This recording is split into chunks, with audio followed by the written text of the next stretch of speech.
Welcome back to CTV News at 5. Well, back to school means back to packing lunches for many maritime parents. Keeping school lunches healthy and satisfying can be a challenge. Well, Wendy McCallum is a registered holistic nutrition consultant and is no stranger to packing lunches. And she joins us tonight with some helpful tips. Thank you so much for joining us again. Oh, thanks for having me. So first of all, what are some key components to a healthy, balanced lunch? Well, I think it's a great idea to set up some guidelines for healthy lunches with your kids. And a couple of things that I always stress: there should be one fruit and one vegetable. That's a great kind of practice to get into. And also, you want to make sure that you've got some good protein in there to give the lunch some lasting power. So what's some protein that you can pack? There are lots of different alternatives for protein. You can use things like yogurt, unsweetened yogurt, preferably. You can use hard-boiled eggs. You can use alternatives to peanut butters that are made out of seeds. You can use meats, obviously, and beans and legumes and that kind of thing. Very cool. So what are some alternatives to the standard peanut butter and jelly sandwich?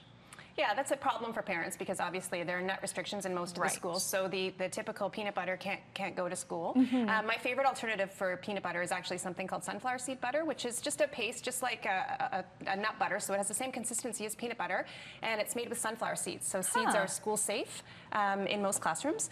So this is a really great natural alternative to that, and it tastes pretty similar to peanut butter, so most kids like it. Well, some kids might be picky eaters. What do you recommend for picky eaters in particular? Yeah, picky eaters can be really tricky. all of the strategies that I would give parents outside of the school lunch, I would use with school lunches as well. So those would be things like making sure that you pack a favorite with a new food. So don't load a lunch up with all brand new foods. That's just going to be overwhelming to a selective eater. You're always better off to pair something in there that you know they already like. So they're more likely to start eating.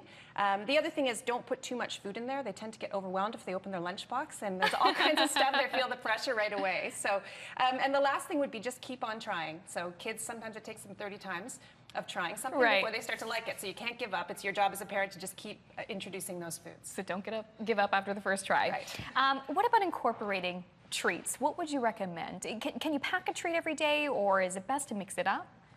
Yeah, I think personally, in my house, treats aren't an everyday thing. I think they have a place in a balanced lunchbox. There are definitely better treats than others that you can include. You can make your own treats with less sugar, whole grains, that kind of thing. There are lots of recipes out there, lots of stuff on my blog right now in that respect. So there are alternatives out there that are better.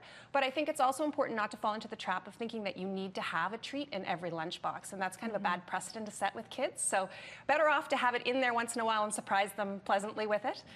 That would be a nice surprise. How important is it to plan ahead when it comes to school lunches instead of doing it morning of? Yeah, planning is key. If you want to keep the variety there and you don't want to get stuck in the sandwich rut, it's really important to get organized in advance. It doesn't take a lot, though. Simple things like making sure that you include ingredients for school lunches on your grocery list, which a lot of people forget to do, so that you've got some stuff that you can actually use for school lunches. Making extra at dinner time, so you can put some leftover soup in the lunchbox in a thermos, that kind of thing. When you make a batch of something, double batch it and freeze half of it. Oh, just kind of like this soup right here, too. Yeah, this is one of my favorite tricks. So whenever I make a vegetable soup, I usually make a double batch and freeze half of it in mason jars. Just make sure you don't fill them all the way up because they'll explode. So you need to leave a little bit of room there, but it's just a really great way to have stuff on hand all the time for those mornings when you realize you forgot to buy a loaf of bread the night before. Wonderful. Yeah. Okay, and what about, we haven't touched on drinks. What do you suggest? Really, for hydration, the best thing for kids is water. And if you've got kids that are starting school this year, I really recommend you just start them off with water in their lunchbox. If they never have juice there, they're never going to expect juice. So a bottle of water is your best bet. And they can refill one of these sort of refillable water bottles at the fountain as well and keep hydrated all day long. Very accessible as well. And finally, how can you get kids involved in helping pack the lunch too? So it's not just it's not just mom or dad helping. Really important. If you ask my daughter that, she'd say just make them pack their lunch, which is definitely the first step. You do want to tell your kids that they need to get involved in lunches, but ways you can make that easier is you can post lists of the types of foods that are healthy that they can choose from.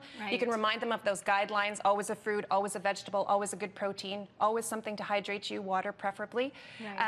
And then you can just get them involved, maybe give them a better chance at success by getting them packing at night instead of leaving it for a rushed morning when you're likely to just get in there and do it yourself to save time.